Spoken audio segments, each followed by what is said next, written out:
Hoy vamos a hablar sucintamente del glaucoma, una enfermedad de sumamente importancia porque es la principal causa de ceguera irreversible en el mundo y porque generalmente cursa sin ningún tipo de sintomatología que advierte al paciente de que hay un problema. Vamos a hacer una serie de consideraciones. Recuérdense que el ojo es una estructura elástica, un globo, y para conservar su forma, pues requiere una presión interna. Aparte de que ya vimos cómo para que la retina se mantenga en su posición contra la coroide, necesita de algo que la empuje hacia la coroide.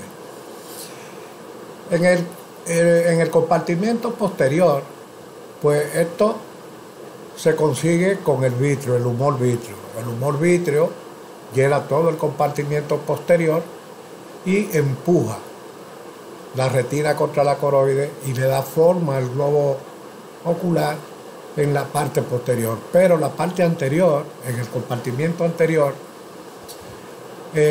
la presión se mantiene por otro sistema. Aquí tenemos dos cámaras, la cámara anterior y la cámara posterior, con el iris como división. La cámara anterior está llena de humor acuoso, igual que los espacios que quedan en la cámara posterior, los espacios que no son ocupados por el cristalino, por la fórmula de zinc y por los procesos ciliares. Es en estos procesos ciliares donde se forma el humor acuoso. El humor acuoso se forma en los procesos ciliares, en la paz plicata, por la intervención de la anhidrasa carbónica. Llena todos esos espacios que dijimos en la cámara posterior, pasa por la pupila, llena la cámara anterior y se escapa, se drena por el ángulo que se forma entre el iris y la córnea. Esos 360 grados de la circunferencia de la córnea, tenemos este ángulo. Este es un ángulo de aproximadamente 45 grados en condiciones normales, como podemos ver en la primera gráfica. ¿Qué existe en ese ángulo?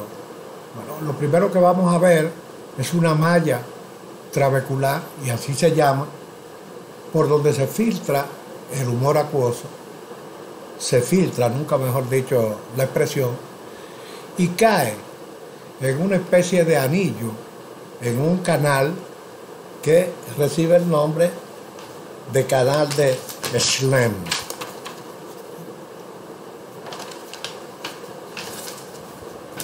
Llena el humor acuoso todo el canal de Schlemm y sale a la circulación general por medio de una serie de vénulas que son las venas acuosas, que salen radialmente de la pared externa del canal de Schlemm para unirse a la circulación general en los capilares que se encuentran en la epiesclera y en la esclera.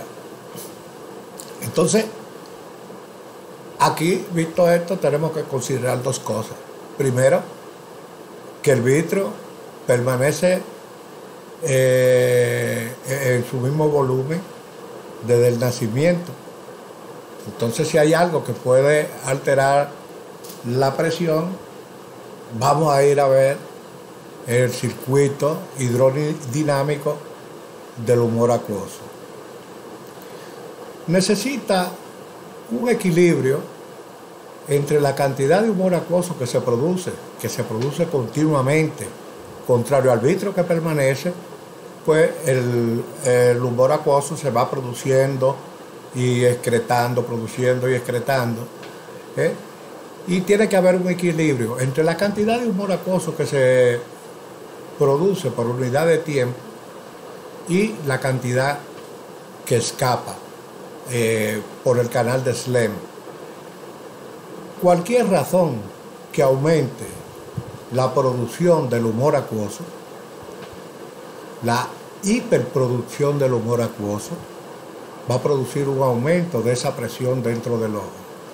Igual que cualquier alteración en el escape del humor acuoso va a producir también aumento de la presión. La presión, recuérdense que cuando medimos con las presiones, la medimos con métodos indirectos, pues la llamamos tensiones. Pero como estamos hablando de lo básico, vamos a irle diciendo presión. Hay diferentes factores que pueden alterar la presión ocular. Y como hay diferentes factores, más que glaucoma, debíamos hablar de los glaucomas, por todas las razones que veremos más adelante. Vamos a comenzar dividiendo todos los glaucomas en dos grandes grupos: los glaucomas primarios y los glaucomas secundarios. Los términos lo explican perfectamente bien. Los glaucomas primarios pueden presentarse por una disminución del ángulo que forma el iris y la córnea. Eso, claro, si se reduce el ángulo, el humor acuoso tendrá que hacer más fuerza para llegar al trabéculo. Esto lo llamamos entonces glaucoma de ángulo estrecho, sin una razón aparente, simplemente el paciente tiene un ángulo más pequeño. Pero hay otros pacientes que la presión ocular aumenta con un ángulo abierto, simplemente que no puede pasar el humor acuoso a través de una trabécula esclerosada. Este es el glaucoma crónico simple, un glaucoma crónico de ángulo abierto, que es el más común de todos los glaucomas. Pero hay otras causas que pueden producir glaucoma. Pero primero vamos a definir qué es un glaucoma. Glaucoma es la existencia dentro del globo ocular de una presión que daña la fibra nerviosa.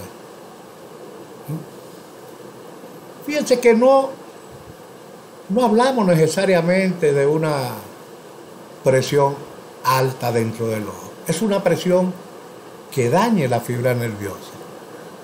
Y entonces aquí tenemos que hacer también dos consideraciones. Todas las fibras nerviosas pues no tienen la misma calidad en todas las personas. Y puede haber fibras nerviosas que una presión que consideremos normal las dañe. Y hay una presión que al final de cuentas siempre producirá daño.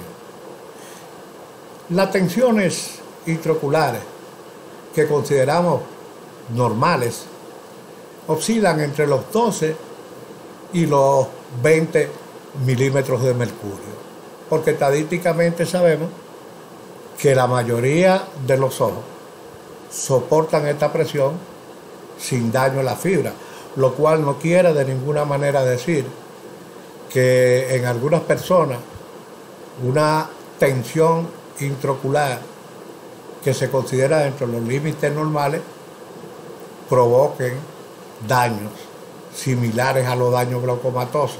Porque son un glaucoma y lo llamamos glaucoma de baja presión o de presión normal. La presión de los ojos, clínicamente, la tensión la medimos con el tonómetro de Goldman, el aplanómetro de Goldman. El de Schott era el anterior, que se descartó porque podía dar muchos falsos lectura falsa de la tensión, aunque el más usado es el de Goldman, no es el único que hay. Tenemos algunos que miden la tensión mediante el rebote de un rayo, de un golpe de aire, el toner, etc. Porque desgraciadamente hasta ahora en el glaucoma lo único que podemos controlar es la presión. Nosotros no podemos hacer una fibra que resista a la presión. O sea, no podemos convertirla. Otra de las cosas que tenemos que considerar al hablar sobre el glaucoma es la siguiente. Recuérdense que para que todas las fibras, los axones de las fibras ganglionares formen el nervio óptico y salgan del globo ocular, pues se necesita una zona llena de agujeritos, que es la lámina cribosa que encontramos allá al fondo, en el polo posterior. Si la tensión intraocular aumentara y quisiera encontrar un escape hacia afuera, pues lógicamente esta es la zona más adecuada, porque es la zona más débil, lo que los clásicos llamaban el locus minori resistentiae, la zona de menor resistencia de un ángulo. Entonces, esa es otra forma por la que el aumento de la tensión intraocular puede causar pérdida de la visión. Una, el aplastamiento de la fibra. Recuérdense que cuando en el seno de un líquido se ejerce una presión, esta se distribuye en igual intensidad en toda la pared de recipiente de ese líquido. Entonces, cuando la presión del ojo comienza a presionar, valga la redundancia, sobre la lámina cribosa, esta se va echando hacia atrás, como si el ojo quisiese explotar por esa zona, y entonces aquí se producen dos fenómenos. Uno, el acodamiento de las fibras nerviosas en los bordes de esa excavación que se va formando, que podemos verla perfectamente aquí, y otra, ruptura de fibra por elongación. Entonces, tanto la presión directa sobre la fibra como estos dos fenómenos, el gran acodamiento y la extensión, el estiramiento, van a provocar una dificultad en el flujo axoplásmico o una total anulación del flujo axoplásmico, lo que va a ocasionar una degeneración de la fibra y, claro, una muerte por apoptosis. Decíamos que teníamos varias causas por las que podía aumentar la presión del ojo. Una de ellas, ya dijimos lo que eran los glaucomas primarios, pero tenemos otras causas que pueden hacer que aumente la presión de los ojos. Vamos a ir considerándola de delante hacia atrás. No la mencionaré todas, lógicamente, pero vamos a ver, por ejemplo, a nivel trabecular. A nivel trabecular podemos encontrar vasos de neoformación, como encontramos en el diabético. Estos vasos de neoformación, a nivel del ángulo, van a obstruir parcialmente el trabéculo, van a disminuir la posibilidad o la facilidad de escape del humor acuoso y, lógicamente, un aumento de la presión. Otra causa a este mismo nivel pueden ser depósitos pigmentarios del pigmento del iris, de la cara posterior del iris. Esto lo vemos en algunas enfermedades despigmentarias, pero podemos verla también en algunos traumatismos. También una hemorragia en cámara anterior puede hacer que los glóbulos rojos taponen la trabécula. Puede ser también por proteínas inflamatorias en los casos de una uveitis anterior. Vamos a echar un poquito más hacia atrás. Vamos a irnos al cristalino. Podemos tener un cristalino que sea lo suficientemente grueso como para que empuje hacia adelante el iris. Por ejemplo, una catarata intumescente puede empujar el iris hacia adelante. Esto hace, al empujar el iris hacia adelante, que disminuya el ángulo, un cierre o una disminución de la amplitud del ángulo camerular. También podemos obtener un lente que sea tan redondito y tan pequeñito que cuando haya una miosis, una disminución del diámetro de la pupila, quede atrapada parte de la cara anterior del iris, cerrando el pase del humor acuoso de la cámara anterior a la cámara posterior. Esto lo vemos, por ejemplo, en alguna microesferofaquia. Esto será un glaucoma intermitente. Es decir, si usted le toma la tensión intraocular al paciente en un ambiente muy iluminado, la va a encontrar alta, y en la oscuridad, al dilatarse la pupila y poder pasar libremente el humor acuoso, pues podemos encontrar entonces la tensión intraocular baja. También tenemos algunas cataratas que comienzan a esfacelarse, es decir, son cataratas generalmente hipermaduras y su cápsula, la cristaloide que recubre el cristalino, comienza a soltar cual si fuese un polvillo, finísimas facelas que van taponando el trabéculo.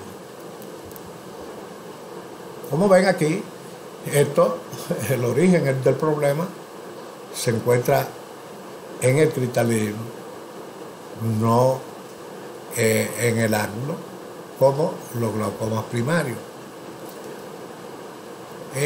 Otra causa que pudiera aumentar la presión dentro del ojo es el aumento del contenido intraocular. Por ejemplo, con un tumor de coroides o una hemorragia masiva de vitrio.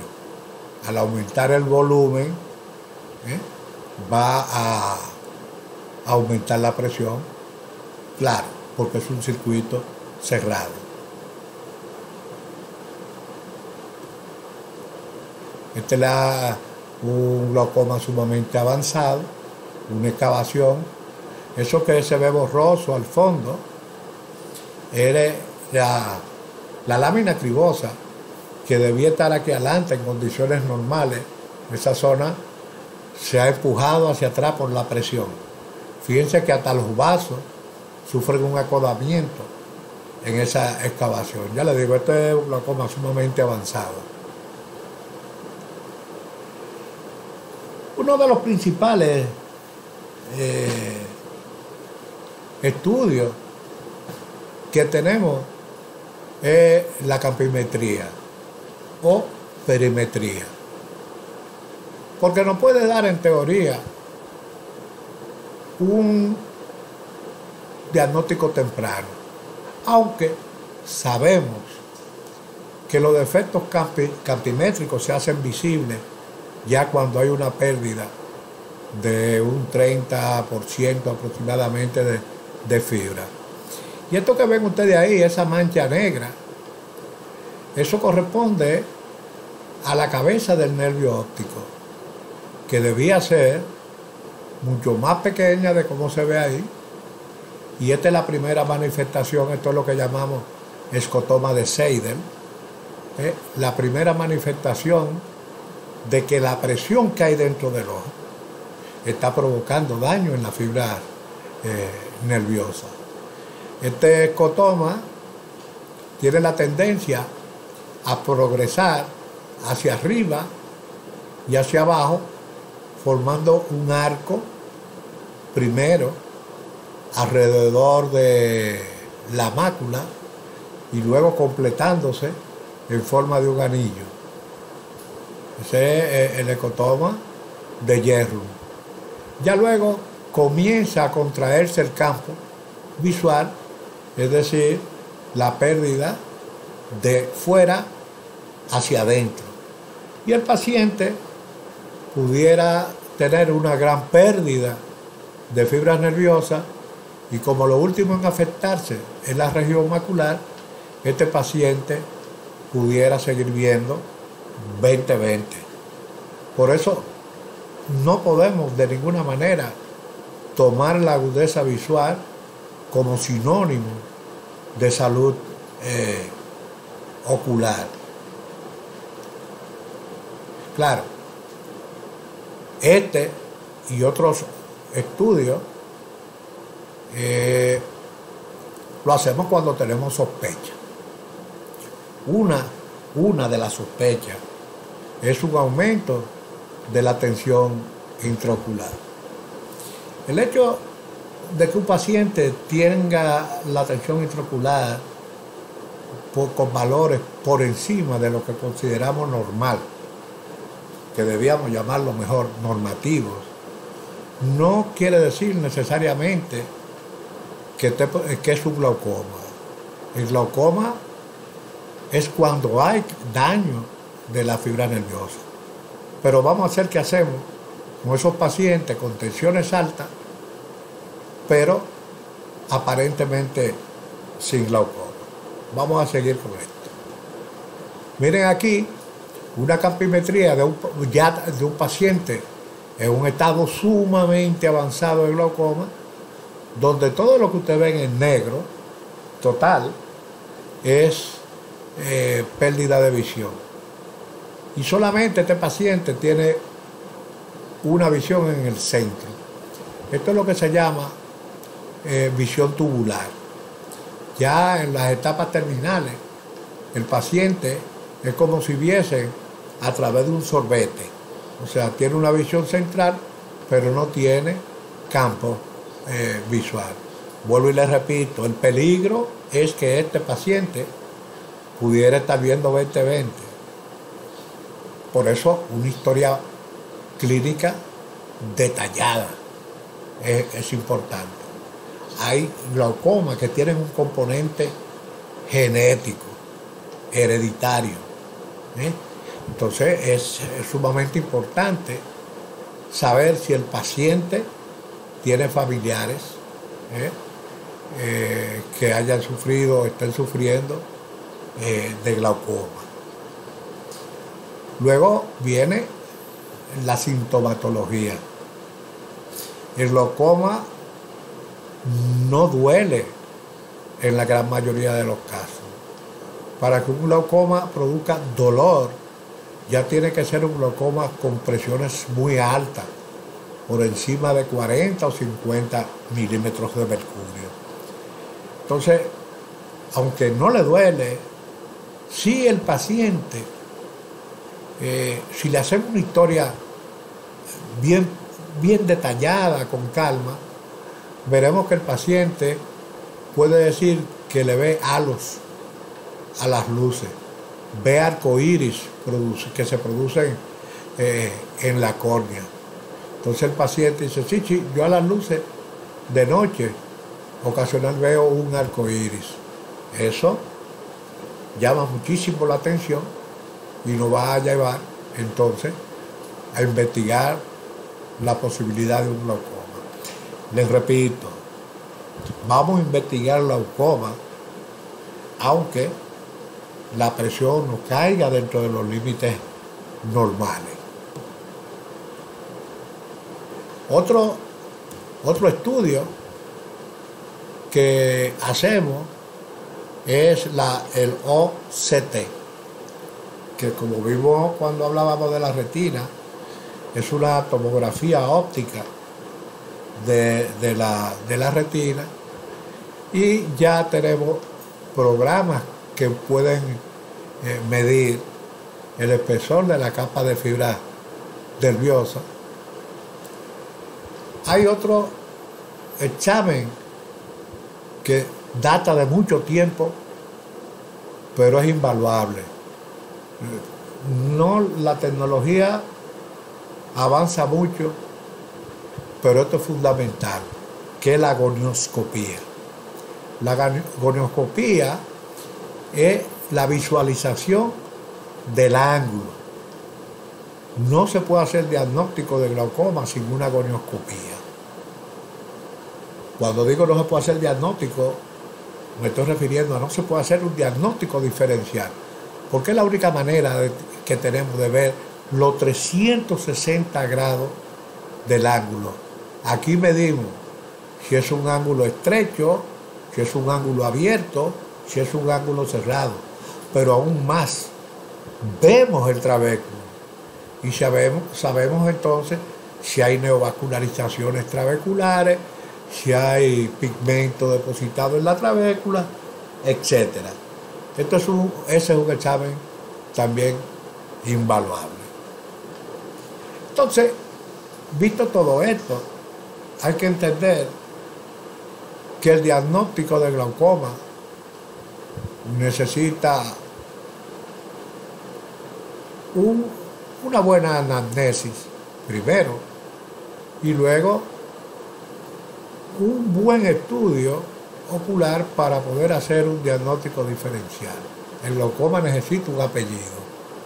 O sea, glaucoma solo abarca demasiado.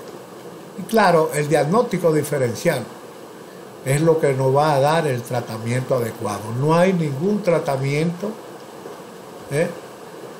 que opere para todos los glaucomas, que sea efectivo en todos los glaucomas. Se necesita un diagnóstico diferencial para saber qué terapéutica vamos a usar. La tensión intraocular, que como les digo, hasta ahora es el único elemento de todo esto que podemos hacer, la podemos hacer ya sea con medicamentos o quirúrgicamente. Eventualmente hay glaucomas que son sumamente complicados, y para obtener niveles tensionales bajos o seguros, pues necesitamos tanto la cirugía y posteriormente continuar con tratamiento médico, porque la idea es conseguir una tensión donde uno se pueda sentir seguro. Lleva un ojo que tiene fibra nerviosa muy lesionada, que una tensión que consideremos normal como 18, en este caso resulta muy alta para una fibra que está débil, podemos usar esa palabra, y entonces queremos llevarla a mucho más baja, que llevarla a 14 o a 12, pues a veces para esto necesitamos tanto la cirugía como el medicamento, todo al mismo tiempo. En los casos de ángulos abiertos, donde lo que tenemos es un daño primario del trabéculo, pues una de las cirugías más usadas es esta, la trabeculectomía. En la trabeculectomía, como ustedes ven ahí, lo que vamos a hacer es una comunicación de la cámara anterior y esta escotilla que ustedes ven ahí, rompiendo el trabéculo. Ahí rompemos el trabéculo, ¿eh? Se toma un pellizquito del iris y se le hace un agujero para que el humor acuoso llegue todavía más rápido. Esta escotilla que ustedes ven ahí se cierra y se cubre con conjuntiva y por ahí filtra el humor acuoso y forma en esta parte de la conjuntiva que ustedes ven que ahí está retirada, que posteriormente volverá a ponerse en su sitio. Ahí se pone, digamos, que es un anexo de la cámara anterior y ahí se forma una ampolla. El humor acuoso pasa por debajo de la conjuntiva, se forma una ampolla subconjuntival. Cuando tenemos un ángulo estrecho o cuando tenemos un cristalino que nos está tapando, digamos así, obstruyendo la pupila, pues podemos hacer una iridectomía periférica. Cuando el ángulo es estrecho, esta es la cirugía de elección.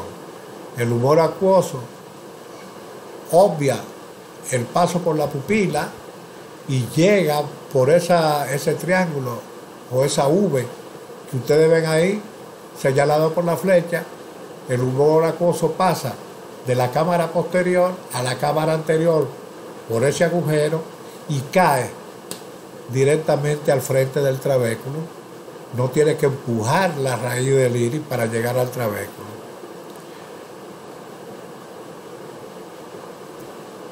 Esto se puede hacer.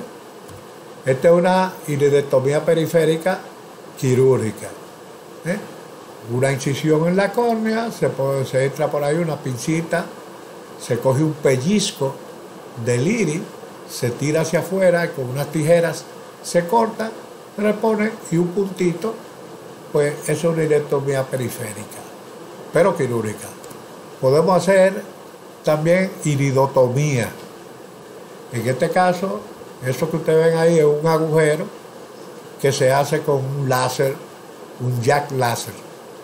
El agujero hace la misma función que la iridectomía, en este caso es una iridotomía, y funciona muy bien en algunos casos de emergencia donde tenemos un cierre total de la pupila, un bloqueo de la pupila, y entonces es más cómodo, porque esto se hace sin tener que penetrar al globo ocular por una incisión.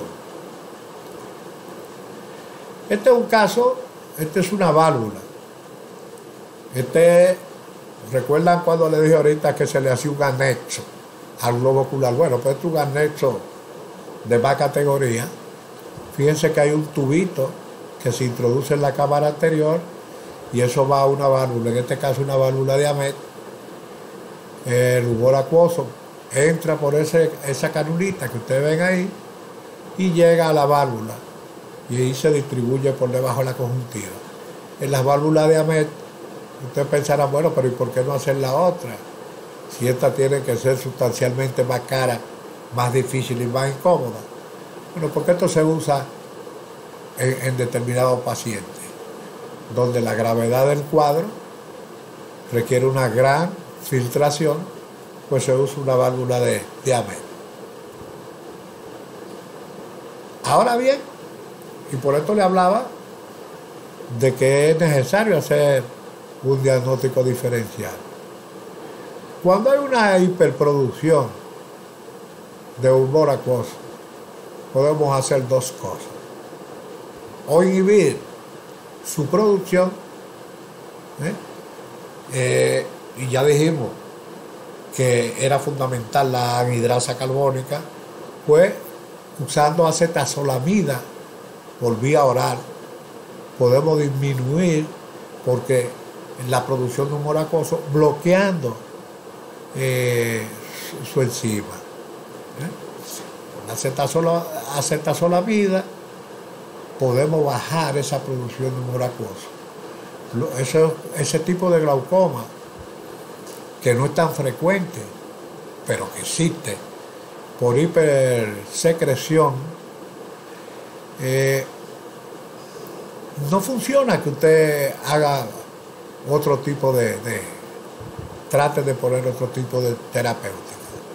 Y entonces también podemos hacerlo destruyendo parte del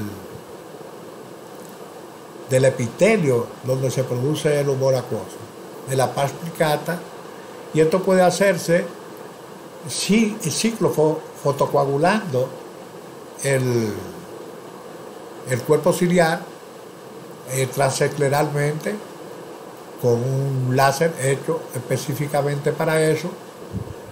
Anteriormente, o todavía, supongo que debe haber quien lo hace, se puede dilatar la pupila y con un láser de argón y un lente de Goldman fotocoagular los procesos ciliares a través de la pupila. Otro método, y este es un método que es válido en los casos cuando el problema es trabecular, y solamente en esos casos, es fotocoagular con un láser. Se puede hacer con un láser de argón o con un láser Jack. Yo particularmente prefiero el Jack láser para este tipo de terapia. Entonces lo que hacemos con el Jack láser son pequeñitos agujeros, pequeñitos agujeros en el trabéculo. Con el láser de argón se hacen quemaduras. Funciona perfecto cuando el problema a nivel del trabéculo son vasos de neoformación. Pero en los casos donde lo que hay es simplemente una esclerosis del trabéculo, creo que los resultados son mejores usando el Jack láser. Entonces, resumiendo, el glaucoma es una enfermedad, o los glaucomas, sumamente importante por la alta proporción de personas que lo padecen. En una sociedad mulata como la nuestra, pues debe andar entre un 6 y un 8% de la población. Es más frecuente en las razas pigmentadas que en las razas con bajo pigmento. Sin andar con muchas cosas, es más frecuente en nosotros los negros que en los blancos. Es importante también porque la pérdida de visión por glaucoma es irrecuperable, total y absolutamente irrecuperable.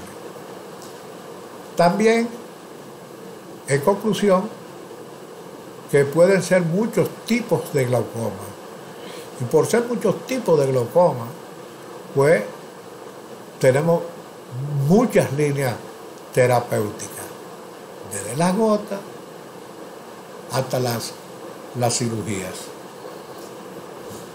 Muchos tipos diferentes de gotas que funcionan a diferentes niveles. Por eso es importante el diagnóstico diferencial. Y por esto es importante una visita al oftalmólogo en condiciones aparentemente normales. Y déjeme decirle algo que me resulta importante. ¿Qué hacer con las personas que, si bien tienen una tensión por encima de lo que consideramos normal, no tienen ningún tipo de cambio glaucomatoso? Es decir, soportan perfectamente una presión de 24 o 25 y no tienen glaucoma. Eso es como yo decirle, bueno, hay tensiones, hay personas que con una tensión arterial de 170 viven perfecto asintomáticos. Bueno, en el caso que nos ocupa, ¿qué hacer con estos pacientes?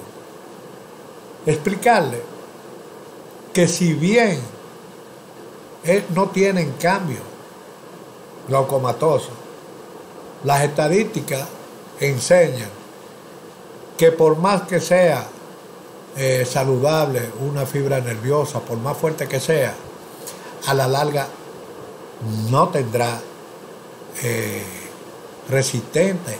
resistencia frente a este tipo de presiones de 24, 25.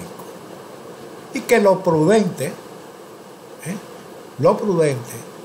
es llevarle esa tensión intraocular a límite seguro. Quiero que entiendan bien la idea. Claro, esto hay que explicárselo al paciente.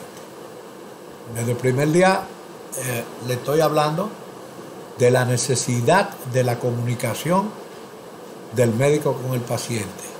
Explicarle bien cuál es la situación, qué vamos a hacer o qué podemos hacer y por qué lo hacemos.